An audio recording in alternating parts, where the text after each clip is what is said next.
Bismillahirrahmanirrahim. Assalamualaikum warahmatullahi wabarakatuh. Bismillah, alhamdulillah, wassalatu wassalamu ala habibillah Sayyidina Muhammad ibn Abdullah wa ala alihi wa sahbihi wa mawalah. Subhanaka la ilma lana illa ma 'allamtana innaka antal alimul hakim wa la hawla wa la quwwah illa billahil aliyyil azim. Allahumma rabbi syrah lana sudurana wa yassir lana umurana wahlul 'uqdatam min alsinatina yafqahu aqwalana. Allahumma faqqihna fid din wa 'allimna at-ta'wil bi rahmatika ya rabbal alamin. Walhamdulillahi rabbil alamin. Alhamdulillah, summa alhamdulillah, syukur kepada Allah Subhanahu wa taala kita bertemu kembali pada pagi ini di dalam pembacaan kitab hadis sahih Imam Muslim rahimahullahu taala. Moga-moga adanya manfaat kebaikan untuk setiap daripada kita dengan keberkatan sabdaan junjungan mulia baginda Rasul sallallahu alaihi wasallam.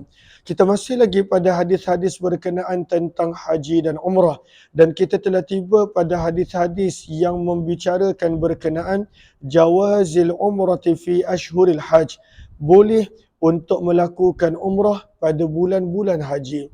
Al-Quran menyebut al-hajju ashhurum ma'lumat. Bulan-bulan haji itu sudah dimaklumi, sudah diketahui.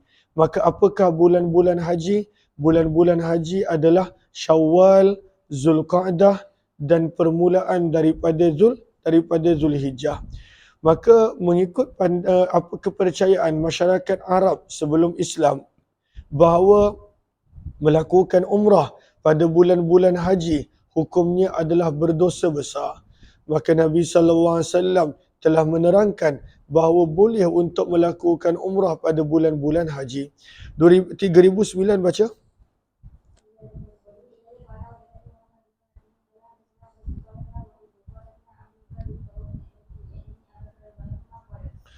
Daripada Abdullah bin Abbas radhiyallahu taala anhu, beliau berkata kanu yarawna. Kanu maksudnya adalah masyarakat Arab jahiliyah. Allahumma salli ala sayyid. Sebab itu pada baris yang pertama kata Imam Nawawi kanu ya'udu ilal jahiliyah. Maka kanu, mereka masyarakat Arab jahiliyah, yarawna, mereka berpandangan annal umrata, bahawa sesungguhnya menunaikan umrah fi ashhuril haji, pada bulan-bulan haji, daripada 1 Syawal sampailah 10 Zulhijjah, min afjaril fujuri fil ard, adalah termasuk daripada dosa yang paling besar daripada dosa-dosa besar di atas muka bumi. Teruk sangat bagi mereka kalaulah buat umrah pada bulan haji. Sebab itu Nabi SAW suruh para sahabat yang tidak membawa binatang al-hadyu untuk membuat umrah dan melakukan haji tamattu'. وَيَجْعَلُونَ الْمُحَرَّمْ, bahkan keburukan mereka yang kedua, mereka menukar bulan Muharram sebagai bulan Safar. Maka orang Arab mereka mengikuti bahawa daripada zaman Nabi Ibrahim lagi, bahawa ada 4 bulan yang dilarang, yang dikenali sebagai bulan haram. 4 bulan-bulan yang mulia. 3 bulan berturut-turut, 1 bulan berasingan. Maka 3 bulan yang berturut-turut adalah Zulqa'dah, Zulhijjah, Muharram. Dan 1 bulan yang berasingan adalah Rajab. Maka ini adalah 4 bulan haram. Inna iddatash syuhuri indallahi 12 syahra. Dalam surah Taubah Allah berfirman, sesungguhnya bilangan bulan di sisi Allah adalah 12. Minha, daripada 12 bulan tersebut ada 4 bulan arba'atun hurum yang dikira sebagai bulan yang mulia. Maka masyarakat Arab mereka tak boleh dan mereka tak berani untuk berperang, mengganggu orang, menganiaya, menzalimi orang pada 4 bulan yang mulia ini. Zulqa'dah, Zulhijjah, Muharram dan Rajab. Namun kerana 3 bulan ini berturut-turut, Zulqa'dah, Zulhijjah dan Muharram, maka apa yang orang Quraisy buat dan juga masyarakat Arab buat, mereka suka mengubah-ubah waktu. Maka sebab itu dalam hadis Nabi sebut, mereka menukar bulan Muharram kepada bulan Safar. Maka sepatutnya turutan dia Zulqa'dah, Zulhijjah, Muharram. Tapi mereka tukar Zulqa'dah, Zulhijjah, Safar. Kenapa? Supaya mereka tak perlu berlama-lama dalam bulan yang penuh dengan pantang larang. So mereka suka menganiaya orang, menzalimi orang dan menyakiti orang. Maka kalaulah bulan Muharram mereka akan dikecam jika mereka melakukannya. Maka mereka pun tukar Muharram kepada Safar. Maka ini yang dimaksudkan di dalam ayat Al-Quran. Kita nampak pada baris yang keempat, Imam Nawawi kongsikan ayat tersebut. Innaman nasi'u ziyadatun fil kufur. Dalam surah At-Taubah ayat 37. Firman Allah, sesungguhnya perbuatan mengubah-ubah tarikh dan bulan termasuk ziyadatun, termasuk satu kezaliman fil kufur, di dalam kekufuran. Wa yaj'alun, maka sabda Nabi, mereka suka menukar Al-Muharram, bulan Muharram, Safar menjadi Safar. Wa yaqulun, dan mereka kerap berkata, Iza bara'ad dabar, Iza bara'a, apabila menjadi baik dan sembuh, ad-dabar, adalah luka pada belakang unta yang balik daripada haji. Sebab unta tu bawa orang tersebut lama, berbulan-bulan nak pergi, berada di Mekah, balik. Maka mereka punya belakang ada luka. Maka orang Arab selalu berkata, Iza bara'ad dabar, apabila luka pada unta yang membawa jemaah haji menjadi pulih dan baik. Wa'afa, dan telah hilang al-athar, jejak tapak kaki unta, jejak tapak kaki unta yang membawa jemaah haji. Wansalakha Safar, dan berakhirnya bulan Safar. Halatil umratu liman i'tamar, barulah boleh menunaikan umrah bagi orang yang nak melakukan umrah. Maksudnya bila dah habis haji semua, dah selesai keluar musim haji, maka barulah orang nak buat umrah boleh buat umrah. Kalau tak, mereka anggap berdosa melakukan umrah sebelum kedatangan Islam pada bulan-bulan haji. Jelas ke jelas? Terus, qadiman Nabi SAW wa ashabuh, maka telah sampai Nabi SAW dan para sahabat, sabihata rabi'atin, pada pagi subuh 4 Zulhijjah, muhillina bil haji, pada awalnya hampir ke semua para sahabat bertalbiyah dengan berihram haji. Fa'amarahum, maka Nabi perintahkan mereka, an yaj'aluha, untuk menjadikan haji mereka sebagai umrah. Maksudnya daripada awal mereka berniat haji ifrad, Nabi suruh untuk melakukan haji tamattu', maka tukar niat menjadi umrah. Fata'azama dhalika indahum, maka pada awalnya berasa berat perkara itu di sisi para sahabat. Sebab mereka dah terbiasa daripada zaman ke jahiliyah punya kebiasaan. Maka mereka berkata, Ya Rasulullah, ayyul hil, maka halal bagaimanakah yang Tuhan maksudkan bila kami keluar daripada ihram umrah? Maka baginda bersabda, al-hillu kulluh, keluar daripada ihram sepenuhnya. Maka daripada sini kita belajar apakah sebab Nabi SAW menggalakkan para sahabat untuk melakukan haji tamattu'. Dan kita dah ulang beberapa kali pembacaan hadis yang lebih kurang makna dengan ini. 3010 baca sanad dia.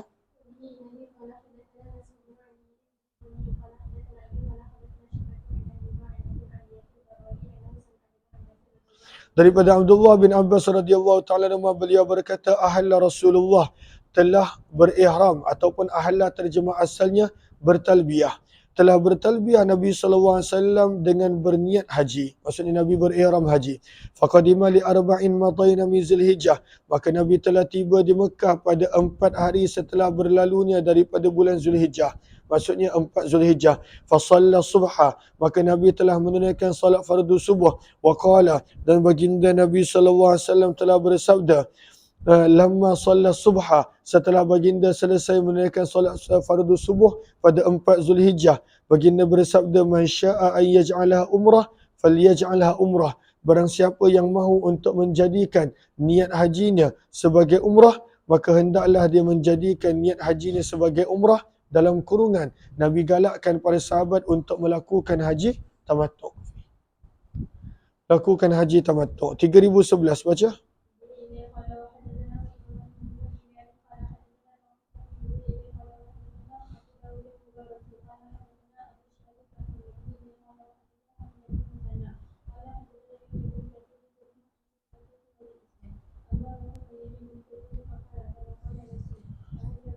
Maka Nasr telah meriwayatkan hadis ini dengan periwayatannya bahawa ahalla Rasulullah bil haji, baginda Nabi SAW telah berihram dengan niat haji sahaja, iaitu Nabi nak buat ifrad.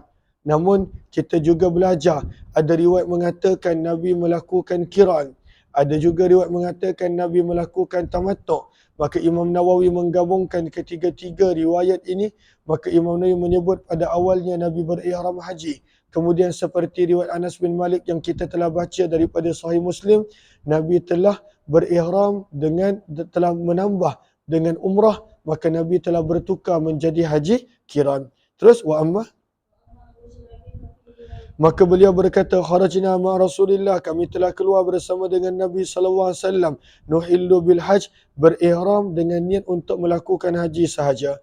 Wa fi hadithihim jami'ah, maka hadis ini nak menerangkan bahawa Nabi bila 4 Zulhijjah, Nabi solat subuh bukanlah di Baitullah sebab Nabi baru sampai. Maka Nabi telah solat subuh di tempat yang bernama Al-Batha. Fasalla subha bil Batha, maka Nabi telah solat subuh di tempat yang bernama Al-Batha. Setelah itu, barulah Nabi SAW masuk ke Baitullah, masuk ke kota Mekah. 3012 baca.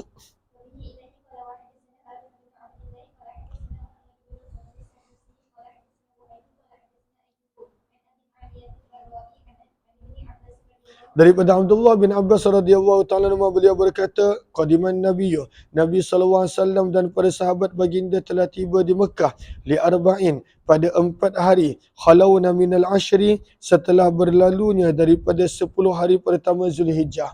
Wahum yulabbuna bil hajj, dan kebanyakan para sahabat, kebanyakan mereka bertalbiyah dengan talbiyah haji. Labbaika bihajjin, kerana mereka memang nak buat haji ifrad. Fa'amarahum, maka Nabi telah memerintahkan mereka. Siapa yang Nabi perintahkan? Iaitu orang yang tidak membawa binatang al-hadiyu, ay yaj'aluha, untuk mereka membatalkan niat haji mereka dan berniat untuk melakukan umrah. Maka ini adalah yang disebut sebagai faskhul haji ilal umrah, membatalkan haji dan menukar kepada umrah. Dan kata para ulama, ini adalah khusus untuk Nabi SAW dan para sahabat. Setelah itu tidak lagi dibenarkan. Dan tujuan dia kenapa? Nak menerangkan kepada para sahabat secara praktikal bahawa boleh menunaikan umrah pada bulan haji. 3013 baca.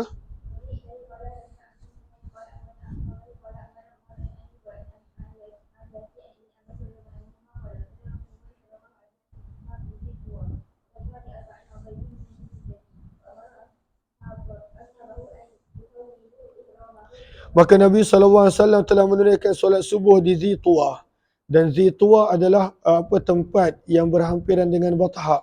Bahkan Nabi SAW mandi daripada satu perigi yang berada di Zituwa. Yang mana perigi itu masih ada, cuma telah ditutup untuk masyarakat umum.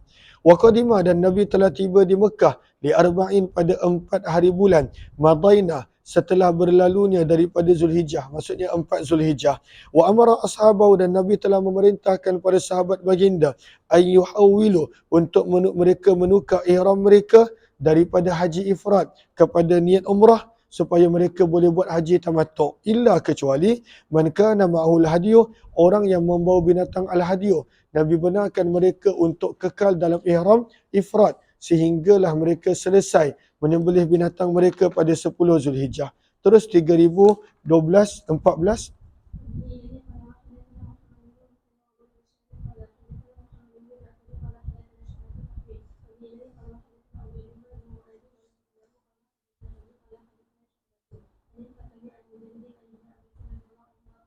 Maka daripada Abdullah bin Abbas radhiyallahu anhu, beliau berkata, Nabi SAW bersabda, hadhihi umratun, ini adalah umrah, istamta'na biha, yang kami mengambil manfaat dengannya.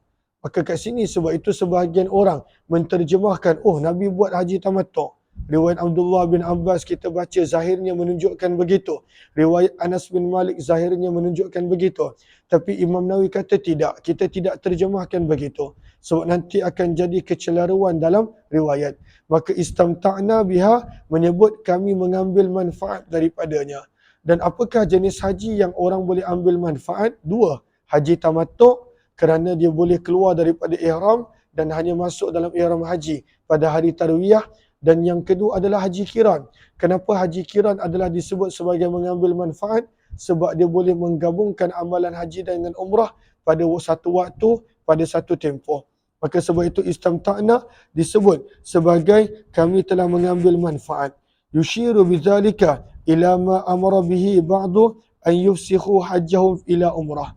Maka Nabi SAW telah suruh membatalkan niat haji mereka kepada umrah bagi para sahabat yang tidak membawa binatang, dan ini adalah khas pada zaman Nabi SAW sahaja mengikut Imam Syafi'i rahimahullahu ta'ala. Sementara Nabi pula, Nabi daripada ifrad, Nabi berubah menjadi haji kiran. Terus, famallam, maka barang siapa yang tidak membawa binatang al-hadiyu, maka Nabi telah suruh untuk dia keluar daripada ihram dan dia menjadi halal kullah sepenuhnya. Fa innal umrah, maka sesungguhnya orang yang melakukan haji kiran qad dakhalat, telah masuk ibadah umrahnya dalam haji sehingga hari kiamat. Bermaksud orang yang buat haji kiran, maka dia hanya perlu buat satu tawaf, satu sa'i, maka telah selesai dia umrah dan haji kedua-duanya. 3015 baca.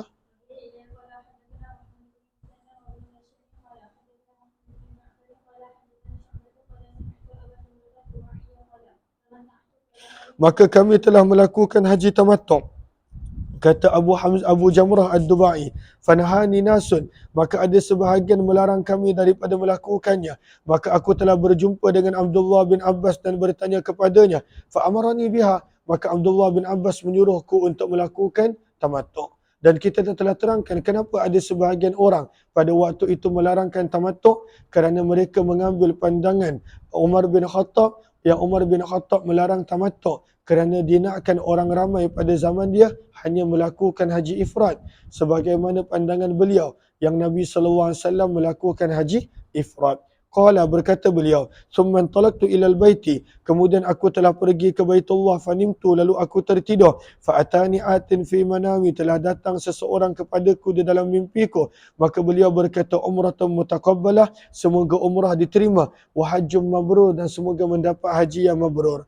Maka beliau berkata, fa'ataitu bin Abbas, maka aku telah datang kepada Abdullah bin Abbas, fa'akhbartuhu, dan aku telah mengkhabarkan kepadanya, billadhi ra'aitu, dengan apa yang telah aku lihat. Maka beliau berkata, Allahu Akbar, Allah Maha Besar. Allahu Akbar, Allah Maha Besar. Sunnatu Abul Qasim. Inilah sunnah Nabi SAW. Kita nak baca pada baris yang pertama catatan Imam Nawawi, maka bilakah sunnah untuk masuk Mekah? Maka pada hadis yang kita dah baca pada muka surat sebelum ini, maka kata Imam Nawawi, wa fi hadzal hadis dalilun, hadis tersebut menjadi dalil bahawa sunnah untuk orang yang berihram untuk masuk Mekah naharan, pada waktu siang, bukan pada waktu malam. Bab yang ke-27, maka kita dah sebut kalaulah seseorang itu bawa binatang daripada rumah dia untuk disembelih di tanah haram, maka binatang tersebut dipanggil al-hadiyu. Maka digalakkan untuk meletakkan tanda pada binatang al-hadiyu, supaya kalaulah perompak pun mereka tak akan rompak kalaulah mereka tahu ini adalah binatang al-hadiyu. Maka apakah tanda yang Nabi pernah buat pada binatang al-hadiyu? Maka Nabi pernah melukakan sedikit pada bahagian kanan bonggol unta, dan Nabi SAW pernah menggantungkan pada unta ataupun lembu ataupun kambing Allahumma salli ala Sayyidina Muhammad slipper di leher dia, nak menunjukkan ini adalah binatang al-hadiyu. Maka bila perompak sekalipun, bila mereka nampak binatang al-hadiyu pada zaman tersebut, mereka tak berani untuk ambil. Maka sebab itulah Nabi menggalakkan para sahabat untuk meletakkan tanda isy'aril budan, meletakkan tanda pada unta, wa taqlidihi, dan menggantungkan selipar padanya, indal ihram, ketika mana berniat ihram. Maka apakah maksud isy'ar? Maka pada baris yang kedua tajuk ini, fahuwa ayyujrihaha, maka meletakkan tanda dengan cara melukakan sedikit, fi safhah, pada sisi, sanamiha, bonggol unta, al-yumna, yang kanan, bi khirbah, dengan tombak ataupun pisau ataupun sesuatu yang tajam. Summa yaslutud dam, kemudian mengalirlah darah, dan darah itu dibiar. Kenapa dibuat begitu? Kerana zaman dulu itu adalah tanda ini adalah binatang al-hadiyu. Maka tak ada siapa yang berani ambil, rampas, ganggu ataupun merompak sekalipun. Wa aslul isy'ar, isy'ar ini maksud asalnya adalah pada waktu itu al-ilam wal alamah, meletakkan tanda. Okey, maka pada baris yang pada beberapa baris selepas itu. 1, 2, 3. Wa amma qawluhu innahu muslah. Ada yang mendakwa ini kejam. Ini adalah melukakan binatang. Maka kata Imam Syafi'i, kata para ulama, falaisa kadzalika bal huwa kal fasdi wal hijamah. Lukanya bukanlah besar seperti orang yang berbekam. Maka adakah orang yang berbekam dikatakan orang tersebut menzalimi diri dia? Tidak. Sebab luka tersebut tidaklah besar. Terus riwayat seterusnya.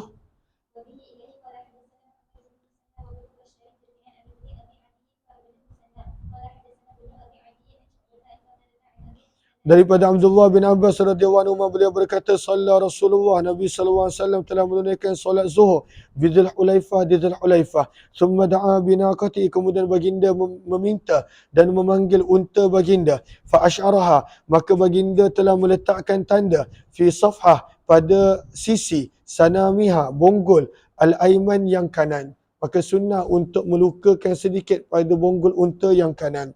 Wasalatid dam, dan membiarkan mengalir darah. Wa qalladaha, dan Nabi telah menggantungkan pada unta tersebut na'laini, dua selipar. Summa rakibah, kemudian baginda telah menunggangnya. Falamma stawat, apabila unta tersebut telah berdiri tegak di baidak, maka baginda telah berihram dengan ihram haji. Ahalla di sini telah bertalbiyah dengan talbiyah haji. Maka bagaimana pula dengan kambing? Maka daripada bawah 2, 4, 6. Wa amma taqlidul ghanam, maka adapun kambing, maka digalakkan untuk meletakkan selipar sahaja sebagai tanda. Tak digalakkan untuk melukakannya. Sebab unta adalah binatang yang lemah. Okey, terus.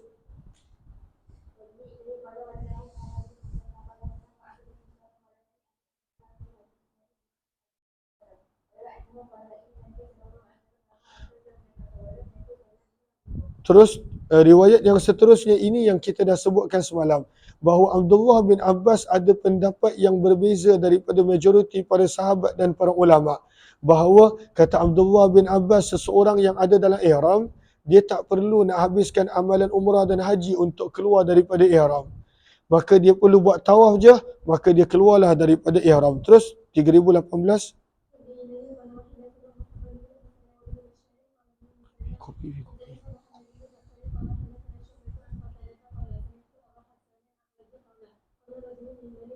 Maka ada seorang lelaki daripada Banu Hujam telah berkata kepada Abdullah bin Abbas, "Ma hadzal futyah? Apakah fatwa dan juga pandangan agama allati yang qad tasharrafat, yang telah menarik perhatian, au tasharrabat, ataupun telah menimbulkan perbalahan di kalangan manusia, bahawa kamu berkata, man tafa, barang siapa yang melakukan tawaf di Baitullah, faqad halla, maka dia telah keluar daripada ihram." Maka daripada sini kita nampak pandangan Abdullah bin Abbas ini sendiri berbeza dengan majoriti para sahabat pada zaman tersebut. Maka beliau berkata, sunnatun nabiyyikum, maka ini adalah sunnah Nabi kamu Muhammad sallallahu alaihi wasallam, wa in raghimtum, walaupun kamu tidak suka. Namun sebenarnya kata para ulama, Abdullah bin Abbas sebenarnya telah terkhilaf, tidak ada dalil menunjukkan Nabi bila melakukan tawaf Nabi keluar daripada ihram. 3019 baca sanad dia.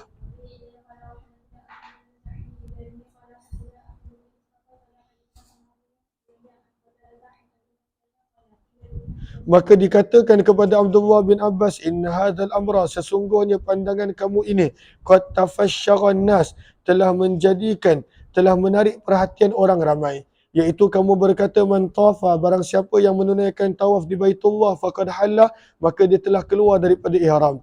At-tawafu umrah, maka tawaf sebenarnya adalah umrah.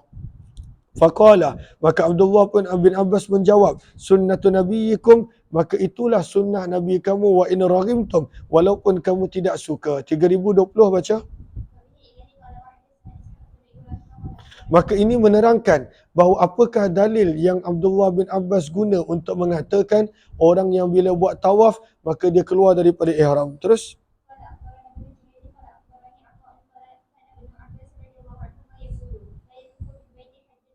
Maka Abdullah bin Abbas radhiyallahu taala anhu berkata, la yatufu bil baiti, tidaklah melakukan tawaf di Baitullah hajjun, orang yang berihram haji, wala ghairu hajjin, ataupun orang yang berihram selain haji iaitu umrah, illa halla, kecuali dia akan keluar daripada ihram. Maka aku bertanya kepada Atha, min aina yaqulu zalika, daripada mana Abdullah bin Abbas mengambil pandangan tersebut? Qala, maka Atha berkata, min qaulillah, daripada firman Allah, summa mahilluha, kemudian tempat hilnya. Dan Abdullah bin Abbas menganggap mahilluha bermaksud keluar daripada ihram. Maka tempat keluar daripada ihram mengikut terjemahan Abdullah bin Abbas ilal baitil atiq adalah di Baitullah. Qultu, maka aku berkata, fa inna dhalika ba'dal mu'arraf, maksud ayat ini adalah setelah daripada selesai daripada berwukuf di Arafah. Apakah maksud setelah selesai berwukuf di Arafah? Maksudnya ayat ini adalah bukan seperti yang difahami oleh Abdullah bin Abbas. Faqala, maka beliau berkata, kana Ibnu Abbas, adalah Abdullah bin Abbas berkata, huwa, maksud daripada tawaf pada ayat itu adalah sama ada selepas berwukuf di Arafah ataupun sebelum umum. Maksudnya kalaulah seseorang itu melakukan tawaf je, dia keluar daripada ihram.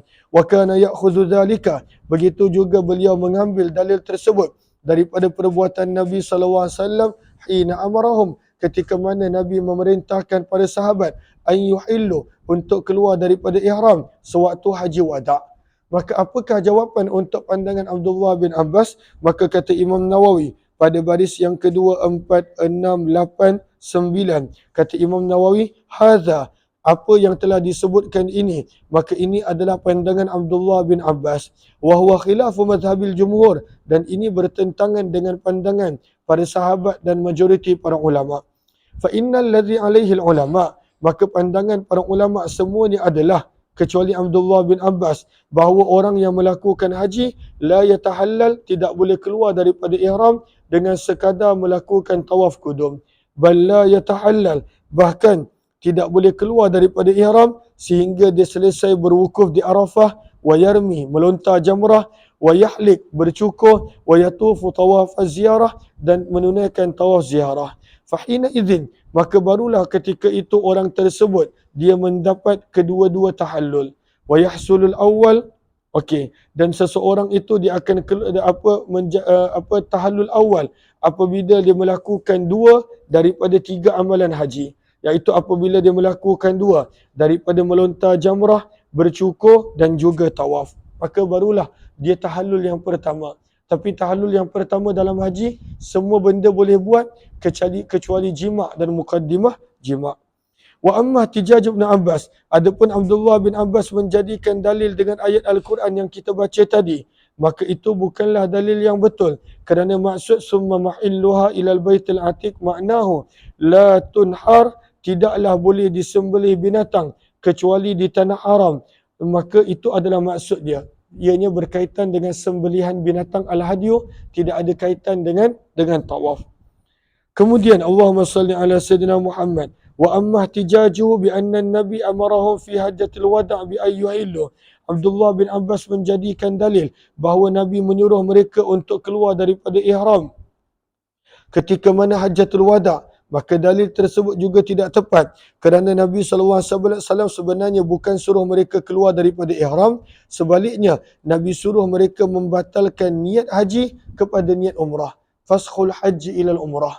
Maka di situ Abdullah bin Abbas sebenarnya salah faham, kata para ulama rahimahullahu taala. Terus bab yang seterusnya, maka di sini seseorang yang nak keluar daripada ihram, maka sebenarnya dia adakah boleh untuk menggunting tanpa cukur? Jawapannya adalah boleh. Maka sebab itu dibawakan tajuk jawazi taksiril mu'tamir, harus untuk orang yang melakukan umrah untuk mengguntingkan daripada rambutnya, wa annahu la yajibu halquh, tak wajib untuk dia cukur, wa annahu yustahabbu kaunu halqi atau taksiri indal marwah, dan sunnah untuk dia bercukur ataupun bergunting bagi orang yang melakukan umrah di mana? Di Marwah. Sebab di situ berakhirnya ibadah sa'inya. Terus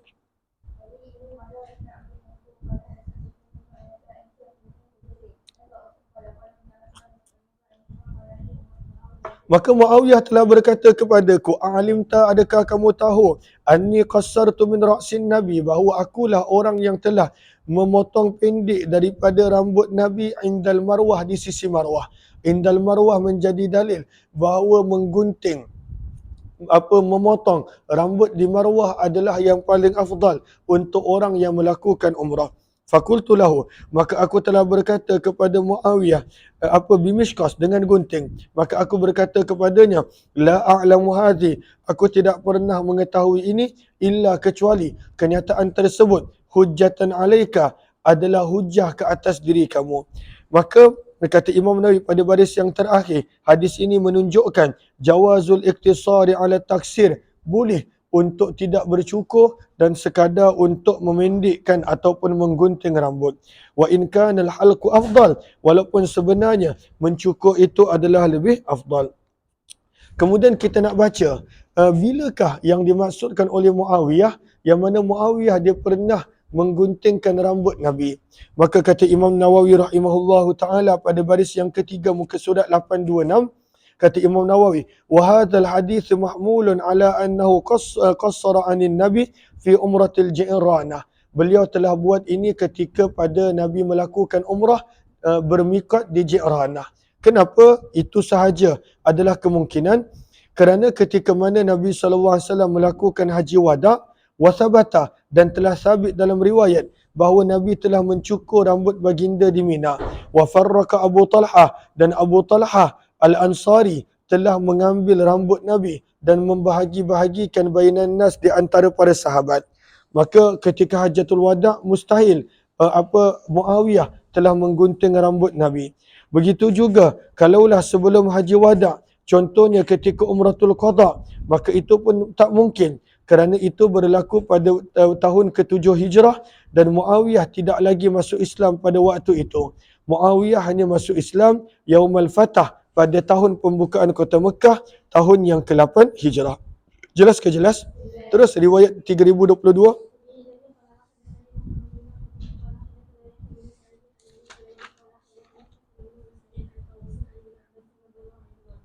Maka sesungguhnya Muawiyah bin Abi Sufyan telah mengkhabarkan kepadanya, beliau berkata, qassartu, aku telah memendekkan rambut daripada Nabi SAW bimishkasin, dengan gunting, wa huwa 'alal Marwah, sedangkan baginda ketika itu berada di Marwah. Au ra'aituhu, ataupun perawi ragu-ragu yang beliau melihat Muawiyah bin Abi Sufyan memotong pendek rambut Nabi SAW dengan gunting ketika baginda berada di Marwah. Bab yang seterusnya berkenaan tentang jawazit tamattu' fil hajj, boleh untuk seseorang itu jika ingin melakukan haji tamattu' wal qiran, dan juga boleh jika dia ingin untuk melakukan haji qiran. Dua boleh. Ketiga-tiga boleh. Nak buat haji ifrad pun boleh, haji qiran pun boleh, dan haji tamattu' pun boleh. Terus baca hadisnya 3023.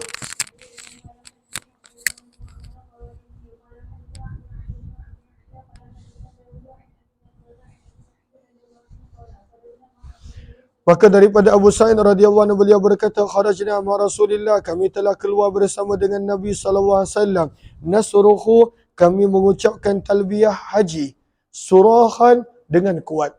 Maka ini menjadi dalil, kata Imam Nawawi rahimahullahu taala pada baris yang kedua, 4, 6, 7 daripada bawah, fihi istihbabu raf'i sauti bitalbiyah, sunnah untuk melaungkan talbiyah dengan kuat. Tetapi ini adalah untuk lelaki. Sebab itu pada penghujung baris yang sama, wal mar'atu la tarfa, wanita tak disunnahkan untuk meninggikan suara ketika talbiyah. Bal tusmi'u nafsaha, bahkan wanita sekadar memperdengarkan talbiyah kepada dirinya sendiri. Maka wanita tidak sunnah untuk meninggikan suara ketika talbiyah. Maka daripada sini nasruhu bil hajj menjadi dalil bahawa pada awalnya Nabi berniat ihram untuk haji ifrad. Terus falamma qadimna, baca. Maka apabila kami telah tiba di Mekah, baginda telah memerintahkan kami untuk kami menjadikan ihram haji tersebut bertukar kepada umrah. Maka ini dikenal sebagai faskhul haji ilal umrah, dan ini hanya khusus pada zaman Nabi SAW sahaja. Illa, kecuali boleh terus berada dalam ihram seseorang yang membawa binatang al-hadiyu. Falamma kana yaumut tarwiyah, maka apabila telah tiba hari tarwiyah, waruhna ila Mina, dan kami mula bergerak ke Mina, ahlalna bil hajj, maka kami telah berihram dengan niat haji. Maka pada baris yang ketiga daripada bawah, waruhna ila Mina ay aradna arawah, maka daripada sini kata Imam Nawawi fihi annahu yustahabbur rawah ila Mina, sunnah untuk seseorang itu bergerak ke Mina pada 8 Zulhijjah pada waktu siang, au ba'da zawal ataupun selepas zuhur, awal siang. Tapi selalunya orang pergi awal siang, sebab kalaulah lepas zuhur maka telah mula panas. Terus riwayat seterusnya.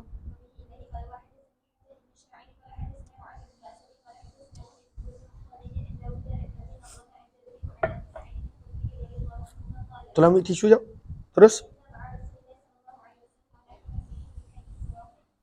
Maka lebih kurang sama, kami telah berihram bersama dengan Nabi SAW dan kami telah bertalbiyah dengan apa? Dengan talbiyah haji, surahkan dengan suara yang kuat. Maka nak menerangkan sebenarnya digalakkan untuk melakukan haji tamattu' berdasarkan hadis sebelum ini. Bahawa Nabi suruh mereka untuk menukar daripada niat ihram haji ifrad kepada haji tamattu'. 3025 baca.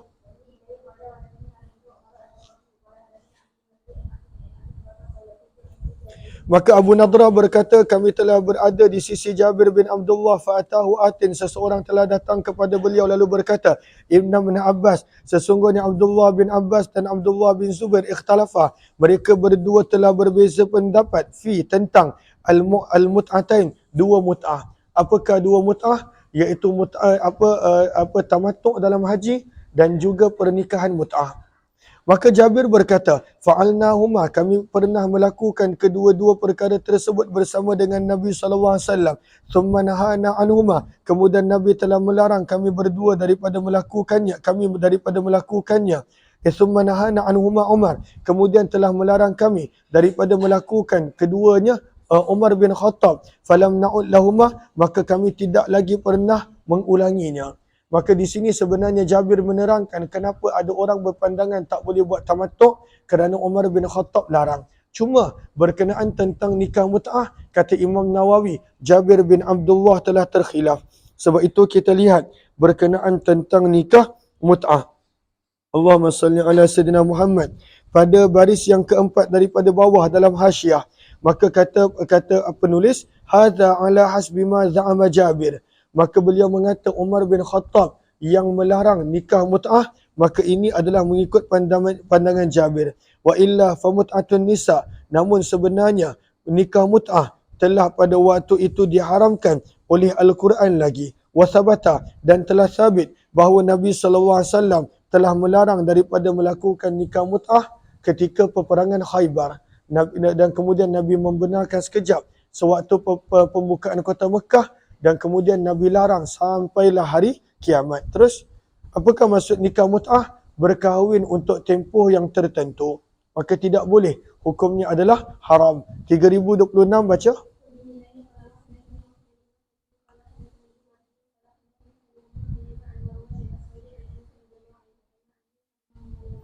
Maka Sayyidina Ali telah tiba daripada Yaman. Maka baginda telah bersabda kepada Sayyidina Ali, bima ahlalta, dengan apa kamu berihram? Maka beliau menjawab, ahlaltu bi ihlalin Nabi, aku berihram sama dengan ihram Nabi SAW. Maka baginda bersabda, laula anna ma'iyal hadiah, kalaulah sekiranya aku tidak membawa bersama denganku binatang al-hadiah, la ahlaltu, nescaya aku akan keluar daripada ihram setelah selesai umrah.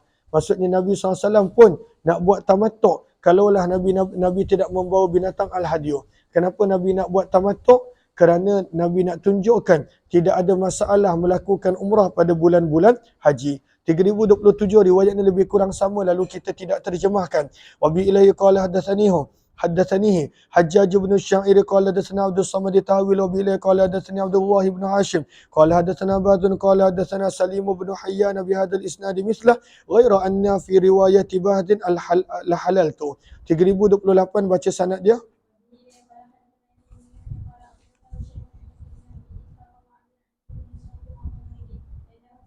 Maka riwayat ini nak menerangkan bahawa Anas berpendapat Nabi telah melakukan haji kiran, dan itulah pandangan Imam Nawawi dan kebanyakan para ulama bahawa Nabi melakukan haji kiran. Awalnya Nabi berniat ihram haji, kemudian Nabi telah tambahkan umrah sekali, maka Nabi telah melakukan haji kiran. Anas bin Malik berkata, aku telah mendengar Nabi SAW ketika bertalbiyah, ahalla, baginda telah bertalbiyah dengan suara yang kuat, bihima, dengan haji dan umrah, jami'ah kedua-duanya. Maka Nabi telah bertalbiyah, labbaika, aku menyahut panggilanmu ya Allah, umratan wa hajjah, dengan niat umrah dan haji. Labbaika umratan wa hajjah. 3029 baca. Maka lebih kurang sama. Wa bi ilai qala hadatsani Ali bin Hujr qala akhbarana Ismail bin Ibrahim an Yahya bin Abi Ishaq wa Humaid bin Tawil qala Yahya sami'tu Anas radhiyallahu ta'ala anhu yaqul sami'tu Rasulullah sallallahu alaihi wasallam yaqul labbaika umrah wa hajjah. Wa qala Humaid qala Anas sami'tu Rasulullah sallallahu alaihi wasallam yaqul labbaika bi umratin wa hajjin. Maka kedua-duanya boleh untuk talbiyah, untuk haji kiran, umrah dulu pun boleh, ataupun labbaika umratan wa hajjah, sirah itu pun boleh, ataupun labbaika bi umratin wa hajjin, sirah itu pun adalah boleh. Maksudnya menunjukkan Nabi melakukan haji kiran. 3030 baca.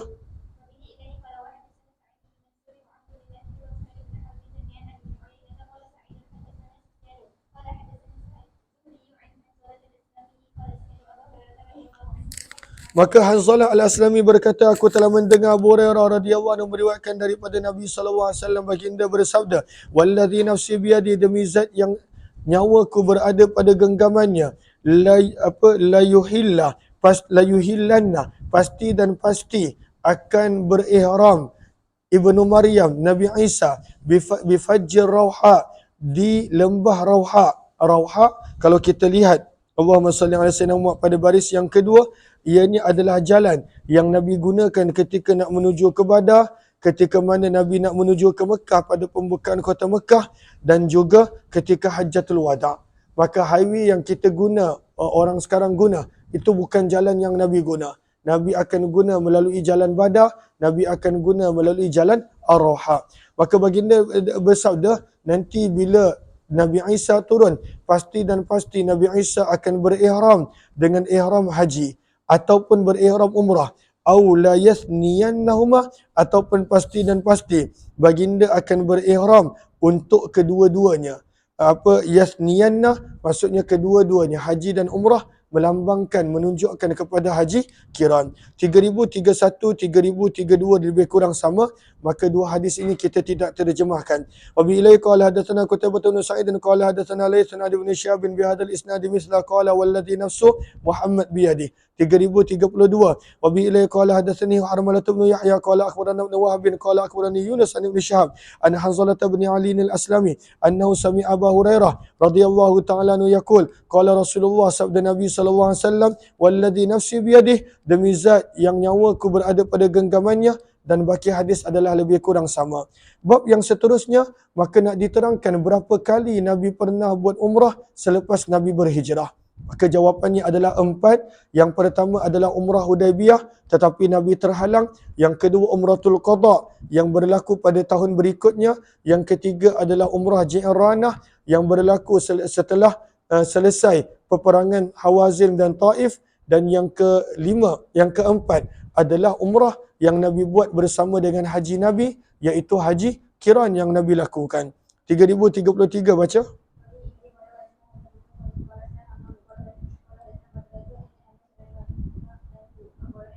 Maka Anas bin Malik radhiyallahu anhu menceritakan bahawa sesungguhnya Nabi sallallahu alaihi wasallam i'tamara, telah menunaikan umrah arba'a umar, 4 kali umrah. Kulluhunna, semua umrah Nabi berlaku pada bulan Zulqa'dah, illa allati, kecuali umrah yang Nabi lakukan bersama dengan haji Nabi. Maka ini juga menjadi dalil bahawa Nabi melakukan haji kiran. Umratan minal Hudaibiyah, yang pertama umrah ketika Nabi di Hudaibiyah dan terhalang daripada meneruskan, atau zaman Al-Hudaibiyah, ataupun perawi ragu-ragu, iaitu pada zaman Al-Hudaibiyah. Fi Zulqa'dah, ini berlaku pada bulan Zulqa'dah. Wa umratun minal amil muqbil, dan umrah yang berlaku pada tahun berikutnya, tahun 7 Hijrah, ketika ada perjanjian di antara Nabi dengan orang Quraisy, yang Nabi diizinkan untuk buat umrah selama 3 hari. Maka ini pun berlaku pada bulan Zulqa'dah tahun 7 Hijrah. Wa umratun min Ji'ranah, dan umrah yang Nabi lakukan daripada Ji'ranah, haitsu qasama ghanaim, seketika baginda membahagi-bahagikan harta rampasan perang Hunain fi Zulqa'dah, ini pun pada bulan Zulqa'dah. Wa umratan ma'a hajjatih, dan satu umrah yang bersama dengan haji baginda Nabi sallallahu alaihi wasallam. Namun ini pun kata para ulama, pada awalnya Nabi berniat daripada bulan Zulqa'dah juga. Maka kenapakah Nabi SAW banyak melakukan umrah pada bulan Zulqa'dah? Maka muka surat sebelah pada baris yang kedua. Qala al-ulama wa innama atamaran Nabi. Dan hanya sahaja Nabi melakukan umrah pada bulan Zulqa'dah li fadilati hadha syahr, kerana adanya kemuliaan pada bulan Zulqa'dah ini. Wa li mukhalafatil jahiliyah, dan kerana Nabi nak menentang pandangan orang-orang jahiliyah bahawa tidak boleh melakukan umrah pada bulan-bulan haji, dan Zulqa'dah juga adalah termasuk daripada bulan-bulan haji. 3034 baca.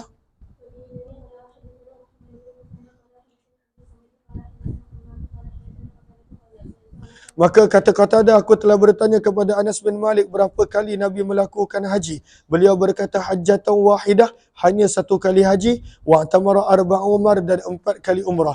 Kemudian baki hadis adalah sama seperti riwayat Haddad. 3035 baca.